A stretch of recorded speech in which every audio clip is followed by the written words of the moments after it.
உமக்கு மேல் ஒருவரும் இல்லையே, எல்லோருக்கும் மேலாக உயர்ந்தவர், உமக்கு மேல் ஒருவரும் இல்லையே.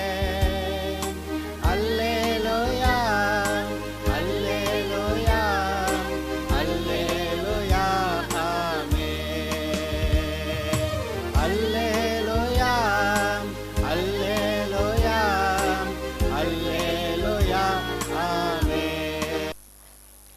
இன்றைக்கு நம்முடைய பிரசங்கத்தின் தலைப்பு கர்த்தர் மாறாதவர், அவரது திட்டங்களும் மாறாதது. இதற்கு ஆதார வசனம் எபிரேயர் 13ஆம் அதிகாரத்திலே 8வது வசனம். எபிரேயர் 13:8, இயேசு கிறிஸ்து நேற்றும் இன்றும் என்றும் மாறாதவராய் இருக்கிறார், பலவிதமான அந்நிய போதனைகளால் அலைப்புண்டு திரியாதிருங்கள். கர்த்தர் சொல்றாரு, அவர் மாறாதவர், அவர் நேற்றும் இன்றும் என்றும் மாறாதவர். நாம் அந்நிய போதனைகளால் அலைப்புண்டு திரியக்கூடாது. யாராவது வந்து எதையாவது காதில் போட்ட உடனே அந்த போதனை நல்லா இருக்கு, ஆமாமா அப்பப்போ ஒரு மாதிரி தான் இருக்குன்னு தானே எல்லாரும் சொல்றாங்க, போச்சா அவ்வளவுதான். கர்த்தர் சொல்றாரு, அந்நிய போதனை, வேதத்திற்கு புறம்பான போதனை, கர்த்தருடைய வார்த்தைக்கு எதிரான போதனை, எந்த போதனை, எந்த பேச்சு, எந்த ஆலோசனையும் கர்த்தருடைய பிள்ளையே உங்களுக்கு தேவையில்லை. அவர் மாறாதவர், அவர் நேற்று மாறவில்லை, இன்று மாற மாட்டார், நாளை ஒருபோதும் மாற மாட்டார். எல்லாரும் சொல்லலாம், கர்த்தர் நேற்றும் இன்றும் என்றும் மாறாதவர். அவருடைய திட்டங்களும் தீர்மானங்களும் மாறாதது. பாருங்க, கர்த்தர் முதல் மனிதனாகிய ஆதாமை சிருஷ்டித்த போது தன்னுடைய மகனாக அவனை சிருஷ்டித்தார். தன்னுடைய பிள்ளையாக, தன்னுடைய சொந்த பிள்ளையாக அவர் சிருஷ்டித்தார். அவர் தான் அவனுக்கு உயிர் கொடுத்தார். தன்னுடைய சுவாசத்தை, ஜீவ சுவாசத்தை அவன் நாசியிலே ஊதினார். தேவனுடைய உயிர்ல ஒரு பகுதி இவனுக்கு கொடுக்கப்பட்டது. அவன் ஜீவாத்மாவானான். தன்னுடைய உயிரை கொடுத்து அன்றைக்கு அவர் அவனை பெற்றெடுத்தார். அவன் தேவனுடைய மகனாக வாழ்வது அவருடைய திட்டம். அவனுடைய பிள்ளைகள் அடுத்த சந்ததி, வருகிற ஒவ்வொரு சந்ததியும் தேவனுடைய பிள்ளைகளாக வாழ்வதுதான் தேவனுடைய திட்டம். ஆனால் முதல் மனிதனே பாவத்தை செய்து விட்டான். அவனுடைய உயிர் அணுவுக்குள்ளாக அந்த பாவம் என்கிற ஜீன்ஸ் போயிருச்சு. ஆகவே தலைமுறையாய் அந்த பாவியான ஆதாமிலிருந்து பிறக்கிற எல்லோரும் பாவிகளாக பிறக்கிறார்கள். சின்ன குழந்தை பாவியாய் பிறக்கிறது, வளர்ந்து வரும்போது அது பாவங்களை செய்கிறது. சூழலுக்கு ஏற்ப கொஞ்சம் பாவமோ அதிக பாவமோ பெரிய பாவங்களோ செய்து கடைசியிலே மனிதன் நரகத்திற்கு போய்விடுகிறான். இந்த முதல் மனிதன் செய்த பாவத்தினால் இன்றைக்கு இருக்கிற சாபங்கள் வந்தது. எத்தனை சாபங்கள் பூமியில் இருக்கிறதோ அத்தனை சாபங்களுக்கும் காரணம் முதல் மனிதனுடைய பாவம். அவனுக்கு எப்படி பாவம் வந்தது? இந்த அண்ட சராசரத்தில் பாவமே இல்லாமல் இருந்தது.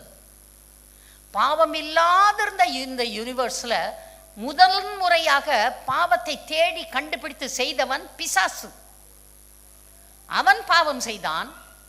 எனவே கர்த்தர் அவனை தள்ளிவிட்டார். அவனுக்காக ஒரு நரகத்தை உண்டாக்கி இருக்கிறார்.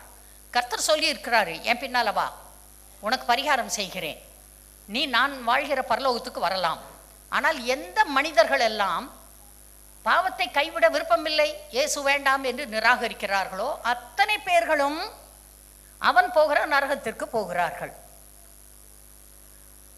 இதுதான் வேதாகமம் சொல்வது. அவர் நேற்றும் இன்றும் என்றும் மாறாதவர். அவர் திட்டங்கள் மாறாதது. அவர் மாற்ற மாட்டாரு. யார் தான் மாறணும்? நம்ம தான் மாறணும். ஓ, கர்த்தர் பைபிள் எப்படி சொல்லியிருக்காரு, அது போல வாழ போறேன், என்னை மாற்றிக்கொள்ள போகிறேன் என்று நாம் தான் மாற வேண்டும். அதை விட்டுட்டு ஜெபம், ஆண்டவரே வாங்க ஆண்டவரே, இதை எப்படியாவது மாற்றுங்க ஆண்டவரே, இதை இப்படி செய்யுங்க ஆண்டவரே, அதை அப்படி செய்யுங்க ஆண்டவரே. அவருக்கு ஒன்றுமே தெரியாத மாதிரி நம்ம ஆலோசனை கொடுக்க போயிடுறோம். அங்கே தான் எல்லாம் ஆபத்தாக போகுது. பைபிள் வசனம் என்ன சொல்லுது அதை பாருங்கள், அதற்கேற்க பேசுங்கள், அதன்படி நடந்து கொள்ளுங்கள். கட்டாயமாக நீங்கள் வெற்றியுள்ள வாழ்க்கை இந்த பூமியில் வாழ்வீர்கள், முடிவிலே பரலோகம் போய் சேர்வீர்கள். இந்த இன்றைக்கு மனிதன் அனுபவிக்கிற எல்லா வியாதிகள், எல்லா சாபங்கள், எல்லா யுத்தங்கள், இன்னைக்கு பார்த்தீங்கன்னா உலகத்தில் எத்தனை தேசத்தில் யுத்தம், சாப்பாடு இல்லை, சின்ன பிள்ளை கையை ஏந்திக்கிட்டு நிற்கிது, பசிக்குதுன்னு சொல்லுது, பார்க்க சகிக்கலை. நம்ம இங்கே 3 நேரம் சாப்பிட்றோம், நல்லா இருக்கோம், நமக்கு அந்த யுத்த பூமியை பற்றி தெரியாது. ஆனால் யுத்தங்கள் அப்படி நடக்கிறது. இது எல்லாவற்றிற்கும் காரணம் பாவம், முதல் மனிதன் செய்த பாவம். ஆனால் கர்த்தர் மனிதனை அப்படியே விடவில்லை, அவனுக்கான பரிகாரத்தை செய்து முடித்திருக்கிறார். நோவா காலத்தில் வெள்ளம் வந்தது. வெள்ளம் வந்து எல்லா மனிதர்களும் மரித்து விட்டார்கள், நோவாவண்ட குடும்பம் மட்டும் காக்கப்பட்டது. அதுக்கு காரணம் அவர்களுடைய பாவம். இந்த ஆபிரகாம் காலத்திலே சோதோம் கொமரா அழிக்கப்பட்டது. அதற்கு காரணம் அவர்களுடைய பாவம். கர்த்தர் எத்தனையோ முறை அவர்களிடத்திலே பேசியிருப்பார், ஆனால் அவர்கள் அதை ஏற்றுக்கொள்ளவில்லை. பாவம்தான் சோதோ கொமராவுடைய அழிவுக்கு காரணம். 430 வருடங்கள் எகிப்து தேசத்திலே இந்த இஸ்ரவேல் ஜனங்கள் அடிமைகளாக வாழ்ந்தார்கள். காரணம் பாவம்.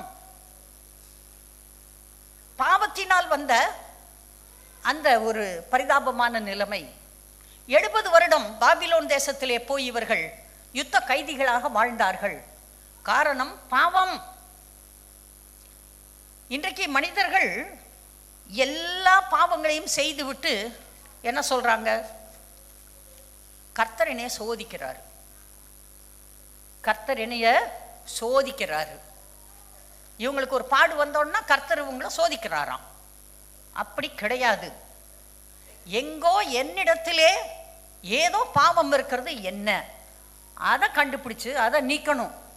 இயேசு கிறிஸ்துடைய ரத்தம் சகல பாவத்தையும் நீக்கி உங்களை சுத்திகரிக்கும். அறிக்கை செய்து விட்டு விடு, கர்த்தர் அப்படி சொல்றார். போ, இனி பாவம் செய்யாதே, அந்த பெண்ணுக்கிட்ட சொல்லி அனுப்புனாரு. பாவத்துக்கும் ஆசீர்வாதத்துக்கும், பாவத்துக்கும் சமாதானத்துக்கும், பாவத்துக்கும் நல்ல வாழ்க்கைக்கும் சம்பந்தமே இல்லை. பாவத்தை நிராகரிக்க வேண்டும், வெறுக்க வேண்டும், விரட்டி விடணும். வாயை ஒழுங்கா பேசணும், வாயை காத்துக்கணும். இஷ்டப்படி பேசிட்டு அப்புறம் கடவுள் இப்படி ஏன் வச்சாருன்னு கேட்கக்கூடாது. எல்லாத்துக்கும் காரணம் உன் வாய் தான்.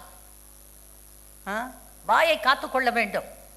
இந்த வாய் தாறுமாறா பேசுற காரணம் இந்த மனம், இதுல கண்டதை யோசிக்கிறது.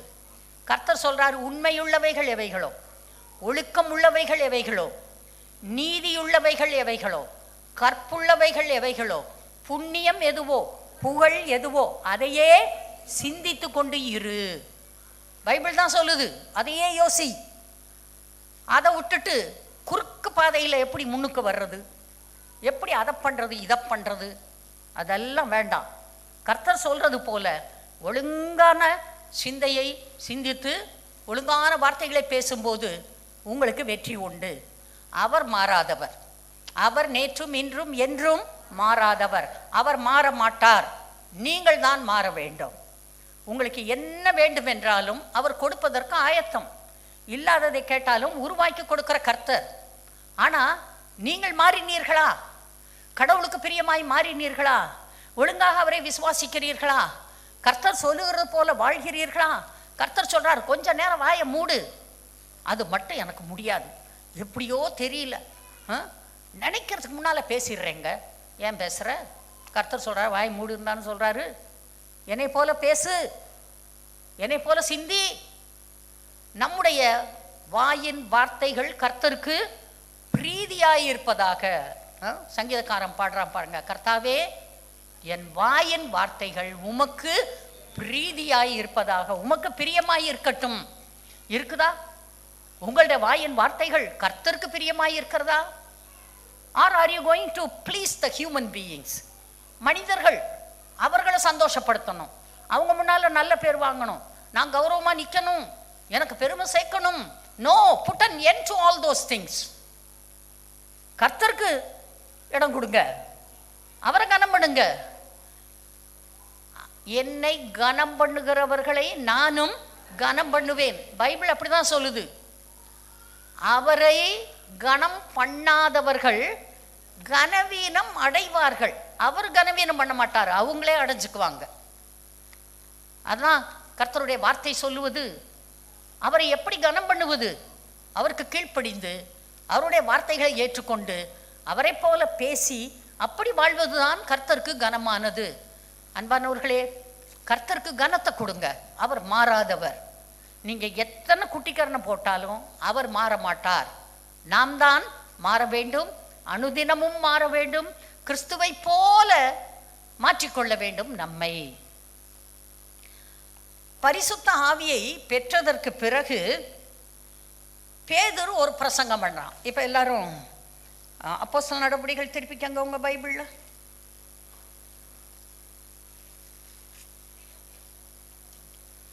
இரண்டாவது அதிகாரம் 41. அவனுடைய வார்த்தையை சந்தோஷமாய் ஏற்றுக்கொண்டவர்கள் ஞானஸ்நானம் பெற்றார்கள். அன்றைய தினம் ஏறக்குறைய 3000 பேர் சேர்த்து கொள்ளப்பட்டார்கள்.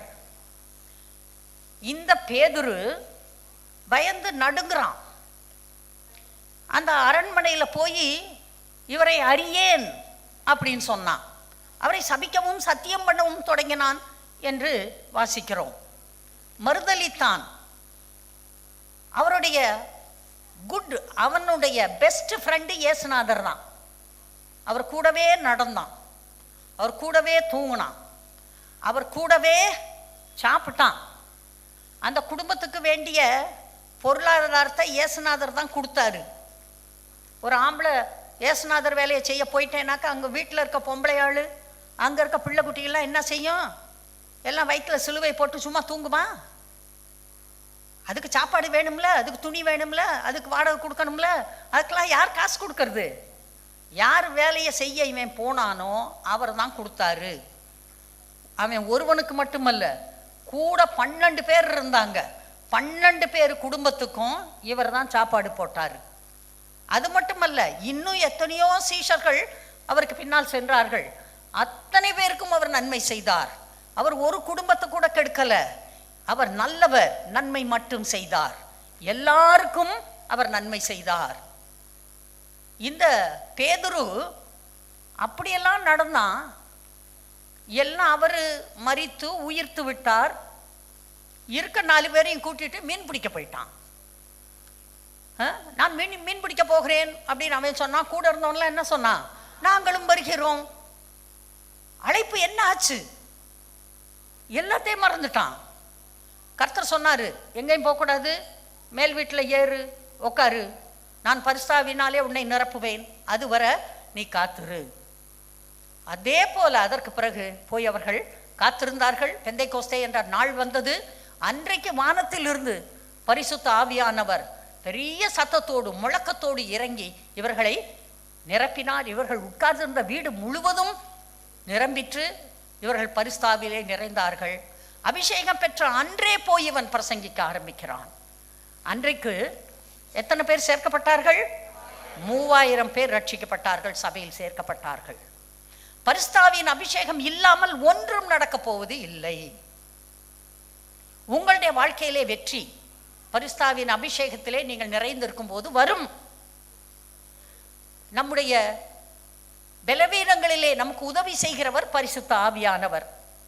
ஏற்ற பிரகாரம் வேண்டிக்கொள்ள நமக்கு தெரியவில்லை, ஜெபிக்க தெரியவில்லை, ஒன்றும் புரியவில்லை. நமக்காக நம் வாய் மூலமாக விண்ணப்பம் பண்ணுகிறவர் பரிசுத்த ஆவியானவர். அதனால தான் சொல்றது, பரிசுத்தாவின் அபிஷேகத்தை பெற்றுக்கொள், நேரம் செலவு பண்ணு, உட்காரு, அந்நிய பாஷை பேசு, சபையில் வர்றப்ப பேசு, வீட்டில் போய் பேசு, அங்கே இங்கே நடக்கிறப்ப அந்நிய பாஷை பேசு. கர்த்தர் சொல்றாரு. நாம் பரிசுத்தாவிலே நிறைந்திருப்பது மிக மிக அவசியம். முதல் நாள் பரிசுத்தாவின் அபிஷேகம் பெற்ற முதல் நாள் 3000 பேர் சபையிலே சேர்க்கப்பட்டார்கள். 47வது வசனம் அதே அதிகாரத்தில் 2வது அதிகாரத்தில், தேவனை துதித்து இந்த சீஷர்கள் எல்லாரும் தேவனை துதித்து ஜனங்கள் எல்லாரிடத்திலும் தயவு பெற்றிருந்தார்கள். ரட்சிக்கப்படுகிறவர்களை கர்த்தர் அனுதினமும் சபையிலே சேர்த்து கொண்டு வந்தார். அனுதினமும் சபையிலே சேர்த்து கொண்டு வந்தார். இவர்கள் பரிசுத்தாவிலே நிறைந்து தங்களுடைய ஊழியத்தை செய்கிறார்கள். கர்த்தர் அனுதினமும் சபையிலே சேர்த்து கொண்டு வந்தார். அடுத்த அப்போஸ்தலர் 4வது அதிகாரம் 4வது வசனம்.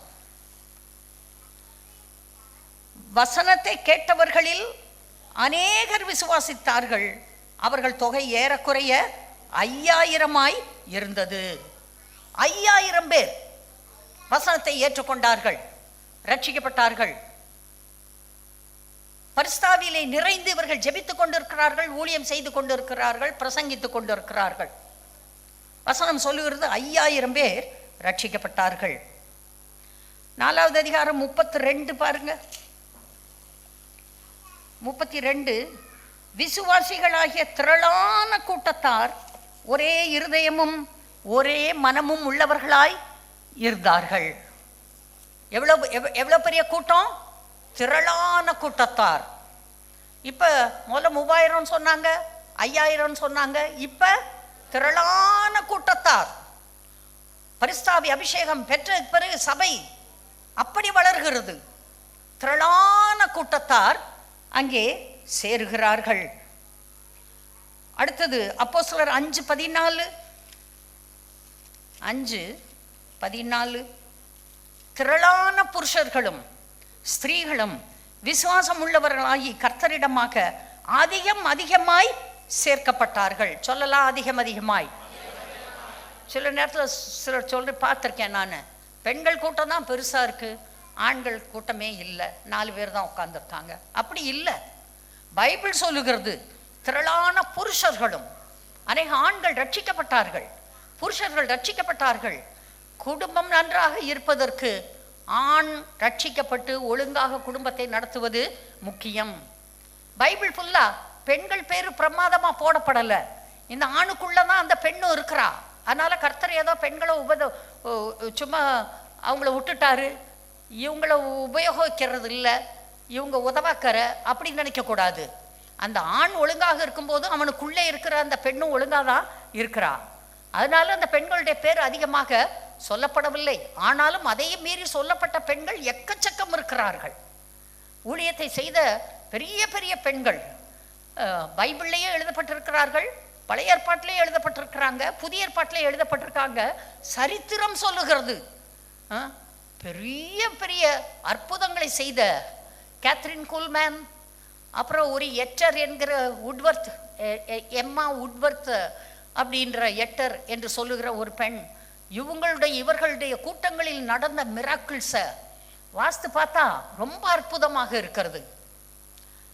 ஒரு நாள் சொல்லிட்டனோ சொல்லலையோ ஞாபகம் இல்லை உங்களுக்கு. ஒரு நாள் பில்லி கிரஹாம் ஒரு ஊருக்கு பிரசங்கம் பண்ண போனாராம். அதே ஊரில் போய் பிரசங்கம் பண்ணுறதுக்கு நம்ம ஓரல் ராபர்ட்ஸும் போயிருந்தாராம். ஓரல் ராபர்ட்ஸ் போனது இவருக்கு தெரியல, இவர் போனது அவருக்கு தெரியல. 2 பேரும் ஒரு நாள் காலையில் தங்கி ஒரே ஹோட்டலில் வேற தங்கியிருக்காங்க. சாப்பிட்றதுக்கு 2 பேரும் ஒரே இவர் பக்கம், இவர் ரூம் பக்கம் இருந்து வர்ற எலிவேட்டர் இங்கே இறங்குது, லிஃப்ட்டு, அடுத்த லிஃப்ட் அங்கே இறங்குது. 2 பேர் வர்றாங்க, 2 லிஃப்ட்டும் ஒரே நேரத்தில் தரையை தொடுது. பார்த்தா இவர் நிற்கிறாரு. 2 பேருக்கு ஒரே ஆச்சரியம், அட இந்த ஊருக்கா நீங்கள் வந்தீங்க? ஆமாம், சந்தோஷம். அப்புறம் 2 பேரும் பேசிட்டு எல்லாம் போயிட்டாங்க. அன்னைக்கு ராத்திரி இவர் பிரசங்கம் பண்ண போயிட்டாரு, ஓரல் ராபர்ட்ஸ். இவர் என்ன பண்ணியிருக்காரு, நம்ம பில்லி கிரஹாம் கோட்டுக்கிட்டலாம் கழட்டி வச்சுட்டு சாதாரண ட்ரெஸ்ஸை போட்டு அமைதியாக அந்த கூட்டத்துக்கு போயிருக்காரு. போய் உட்காந்து என்ன நடக்குதுன்னு பார்க்கலாம். அன்னைக்கு போய் உட்காந்து பார்த்தா ஒரே அற்புத அடையாளங்கள். ஒருத்தன் கண்ணு தெரியுதுங்கிறான், ஒருத்தன் காது கேட்குதுங்கிறான், ஒருத்தன் வாய் பேசுகிறான், ஒருத்தன் நல்லா நடக்கிறேங்கிறான், ஒருத்தன் விடுதலை அடைஞ்சிட்டேங்கிறான், என் பைத்தியம் போயிடுச்சுன்றான். ஒரே சந்தோஷம். இவர் அங்கே ஒரு மூலையில் உட்காந்து பார்த்து ஒரே பரவசம் இருக்கு. அப்புறம் வந்துட்டார், முடியாமல் எந்திரிச்சு வந்துட்டார். ரூமில் வந்து உட்காந்துருக்காரு. உட்காந்துட்டு ஜெபம் பண்ணுறாரு. ஆண்டவரே, என்ன அற்புதமான கூட்டம், எத்தனை விடுதலை, ஜனங்கள் எவ்வளவு சந்தோஷமா சுகத்தை பெற்றுக்கொண்டு போகிறார்கள். ஏன் ஆண்டவரே, ஏன் கூட்டத்தில் நீங்க அற்புதங்கள் செய்யலை? ஏன் கூட்டத்திலே அற்புதம் செஞ்சிருக்கலாம்ல அப்படின்னு சொல்லி ஜெபம் பண்ணாராம். அப்போ கர்த்தர் சொன்னாராம், பில்லி, உன்னைய சுவிசேஷத்தை அறிவிப்பதற்கு நான் அழைத்திருக்கிறேன். அவர் அற்புதங்களை செய்து அப்படி ஜனங்களை விடுதலை பண்ணுவதற்கு அவரை அழைத்திருக்கிறேன். அவரும் நீயும் ஒன்றும் இல்லை, உனக்கு கொடுத்த வேலையை நீ செய், அவருக்கு கொடுத்த வேலையை அவர் செய்வார். இவர் சொல்றாரு, அதுக்கு பிறகு ஒரு நாள் கூட ஆண்டவரே என் கூட்டத்தில் அற்புதங்கள் செய்யுங்க நான் ஜெபம் பண்ணதே இல்லை. கர்த்தர் ஒவ்வொருவரையும் ஒவ்வொரு ஊழியத்துக்கென்று அழைக்கிறார். கர்த்தர் உங்களை அழைத்து ஆத்மாக்களை ஆதாயம் பண்ண சொன்னால் அதை செய்யுங்கள். கர்த்தர் உங்களை அழைத்து சரி பேய் விரட்டுன்னு சொன்னா விரட்டுங்க. கர்த்தர் எல்லாரையும் எப்பயும் ஒரே மாதிரி தன்னுடைய வேலையை செய்வதற்காக அழைத்துக் கொள்வது இல்லை. பழைய ஏற்பாட்டு கர்த்தர் தான் புதிய ஏற்பாட்டில் இருக்கிறாரு, புதிய ஏற்பாட்டு கர்த்தர் தான் பழைய ஏற்பாட்டிலையும் வேலை செய்தார். நீங்க பார்க்கலாம் பைபிள்ல எத்தனை எத்தனை காரியங்களை கர்த்தர் செய்திருக்கிறார் என்று. ஆனா உங்களை கர்த்தர் எதற்காவது அழைத்திருப்பார் என்றால் உங்களுடைய வேலையை செய்யுங்கள். யார் தடை செய்தாலும் நீங்க அதை மைண்ட் பண்ணக்கூடாது. ஜனங்கள் சொல்லுவாங்க, இந்த பாரு நீ இதெல்லாம் செய்யாத, இந்த அதை செய், இந்த பாரு அந்த வேலையை விட்டு இங்க வா, நான் இந்த வேலையை கொடுக்குறேன், இதை செய், இது கடவுள் வேலை. அட கடவுள் நம்மகிட்ட பேச மாட்டாரா? why you want to do somebody else's ministry? யாருடைய வேலையவோ நீ ஏன் செய்ய போகிறாய்? உங்களுக்கென்று கர்த்தர் கொடுத்திருக்கிற ஊழியத்தை நீங்கள் செய்ய வேண்டும். அவர் நேற்றும் இன்றும் என்றும் மாறாதவர். நாம் நம்மை மாற்றிக்கொண்டே இருக்க வேண்டும். எப்படி மாற்றுவது? கர்த்தருக்கு பிரியமாக கர்த்தர் சொன்னதை செய்யும்படியாக வர வேண்டும். கர்த்தருடைய காரியங்களை செய்ய வேண்டும். சரி, அடுத்தது பார்க்கலாம். அப்போஸ்தலர் 5வது அதிகாரத்தில் 42வது வசனம், 5:42.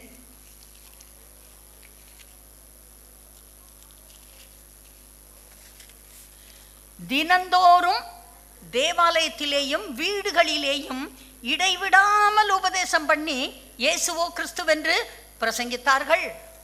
அந்த சபை என்ன செய்தது? சபை மக்கள், விசுவாசிகள், ஊழியர்கள், ஊழியத்துக்கு அழைக்கப்பட்டவர்கள் விசுவாசிகள் என்ன செய்தார்கள்? தினந்தோறும், எவ்ரிடே சர்ச்சுக்கு வந்திருக்கிறாங்க பாருங்க. தேவாலயத்திலேயும் வீடுகளிலேயும் இடைவிடாமல் உபதேசம் பண்ணி இயேசுவே கிறிஸ்துவென்று பிரசங்கித்தார்கள். அடுத்தது 6வது அதிகாரத்தில் 7வது வசனம் பாருங்க.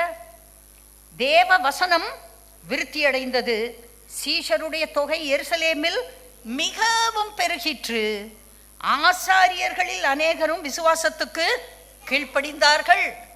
ரட்சிக்கப்படல, விசுவாசிக்கல, ஆசாரியனாக தேவ ஊழியத்தை செய்கிறவனாக அன்றைக்கு மனிதன் இருந்தான். அநேகர் அப்படி வாழ்ந்திருக்கிறார்கள். ஆசாரியர்கள் ஊழியத்தை செய்யவில்லை. ஆனால் பரிசுத்தாவியின் அபிஷேகத்தை பெற்ற பிறகு அப்படி வித்தியாசமான விதத்திலே அவர்கள் ஊழியத்தை செய்தார்கள். அடுத்தது 6வது அதிகாரத்தில் 7வது வசனம். அதான் வாஸ்தமா? சரி, அநேக ஆசாரியர்களும் கீழ்ப்படிந்தார்கள். அடுத்தது அப்போஸ்தலர் 9:31.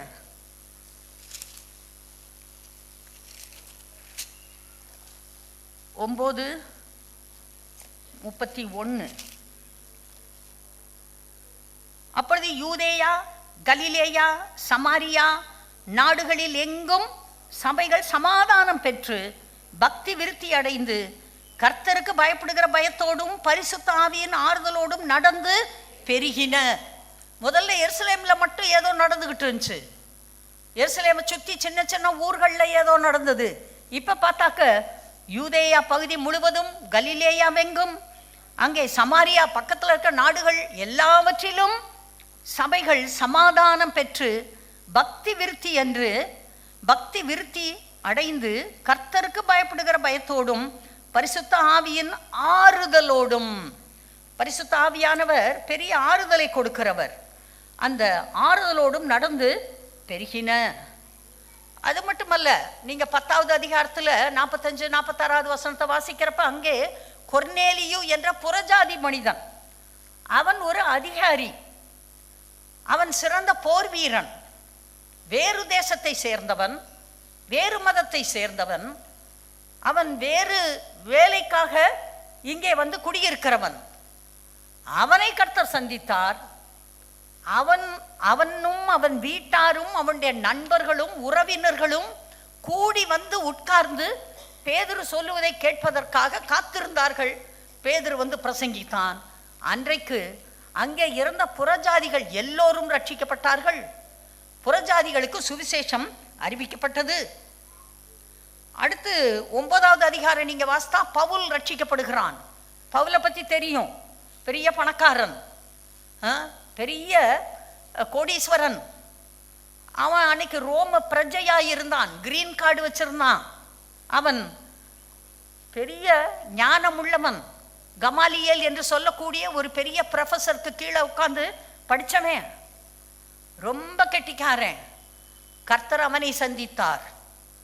அவன் ரட்சிக்கப்பட்ட உடன் கர்த்தருடைய ஊழியத்தை செய்ய ஆரம்பித்தான். அவன் அந்த ஊரிலே ஊழியத்தை செய்யாமல் உலகமெங்கும் பல தேசங்களுக்கு சென்றான். சுவிசேஷத்தை பல தேசங்களுக்கு கொண்டு போன முதல் மனிதன் இந்த பவுல் அப்போஸ்தலன். அடுத்தது நம்ம அப்போஸ்தலர் 8ஆம் அதிகாரம் வாசிக்கிறப்ப அதில் பார்க்குறோம், எத்தியோப்பியா, அது ஆப்பிரிக்கன் கண்ட்ரி எத்தியோப்பியான்றது. அங்கே இருந்து ஒரு மந்திரி வருகிறான். அவன் கர்த்தரை தொழுது கொள்ள வருகிறான். அங்கே கர்த்தர் அற்புதமான விதத்திலே பிலிப்பு என்கிற தன்னுடைய ஊழியக்காரனை அனுப்பி சுவிசேஷத்தை அறிவித்து, அவன் அப்பயே இயேசுவை விசுவாசிக்கிறேன் என்று சொல்லி அங்கேயே ஞானஸ்நானம் எடுத்து அவன் தன்னுடைய தேசத்துக்கு போனான். இப்போது வேறு தேசம் எத்தியோப்பியா, அங்கே சுவிசேஷம் செல்லுகிறது. அநேக தேசங்களுக்கு சுவிசேஷம் சென்றது. இந்த பவுல் ஒரு ஆத்து ஓரத்தில் உட்கார்ந்து அவர் பிரசங்கிக்கிறாரு. அந்த பிரசங்கித்தை கேட்கறதுக்கு ஒரு அம்மா வருது. அந்த அம்மா ரட்சிக்கப்பட்டுச்சு. அது யாருன்னா ஒரு யூரோப்பியன் லேடி. யூரோப்புக்கு போகிறது சுவிசேஷம். இப்படி ஆசியா கண்டம், ஐரோப்பா கண்டம், ஆப்பிரிக்கா கண்டம், எல்லா கண்டங்களுக்கும் சுவிசேஷம் முதல் நூற்றாண்டிலேயே போய்விட்டது. பரிசுத்த வேதாகமம் மொழிபெயர்க்கப்பட்டது. 4000த்திற்கும் மேற்பட்ட மொழிகளிலே வேதாகமம் கிடைக்கிறது. இன்னும் மொழிபெயர்ப்பு வேலைகள் தொடர்ந்து நடக்கிறது. சபைகள் பெருகிக்கொண்டே இருக்கிறது. இன்றைக்கு சுவிசேஷம் கிட்டத்தட்ட எல்லா தேசங்களுக்கும் போய்விட்டது. சுவிசேஷம் அறிவிக்கப்படும், அப்போது முடிவு வரும். எல்லா ஜனங்களுக்கும் சுவிசேஷம் அறிவிக்கப்படும், அப்போது முடிவு வரும் என்று கர்த்தர் சொல்லி இருக்கிறார். சுவிசேஷம் சென்று விட்டது. எல்லா ஊர்லையும் இயேசுநாதரை தெரியும். இயேசு ரட்சகன் என்று அறியாத ஊர் இல்லை. இப்ப நடக்க வேண்டியது ஒரே ஒரு காரியம். என்ன காரியம்? அவர் வரப்போகிறார். அவர் மாறாதவர். அவர் நேற்றும் இன்றும் என்றும் மாறாதவர். அவர் வரப்போகிறார். சபையை எடுத்துக்கொள்ள போகிறார். இப்ப கூட வரலாம். பறந்து போவீங்களா? ஆமா, அது முக்கியம். ரட்சிப்பை காத்துக்கொள்ளுங்கள். அவர் மாற மாட்டார், நீங்க தான் மாறணும். அவர் மாறாதவர். மாறாத வார்த்தைகளை கொடுத்திருக்கிறார். சுவிசேஷம் எல்லா இடத்துக்கும் போயிடுச்சு. கடைசி படியில் நின்றுக்கிட்டு இருக்கிற, அப்படியே படியில் ஏறி ஏறி கடைசி படிக்கு போயாச்சு. இனி அப்படியே பறக்க வேண்டியதான். ஆயத்தமாக இருங்கள். அவரோடு கூட சேர்ந்து போவதற்கு ஆயத்தமாயிருங்கள். Okay, God bless you.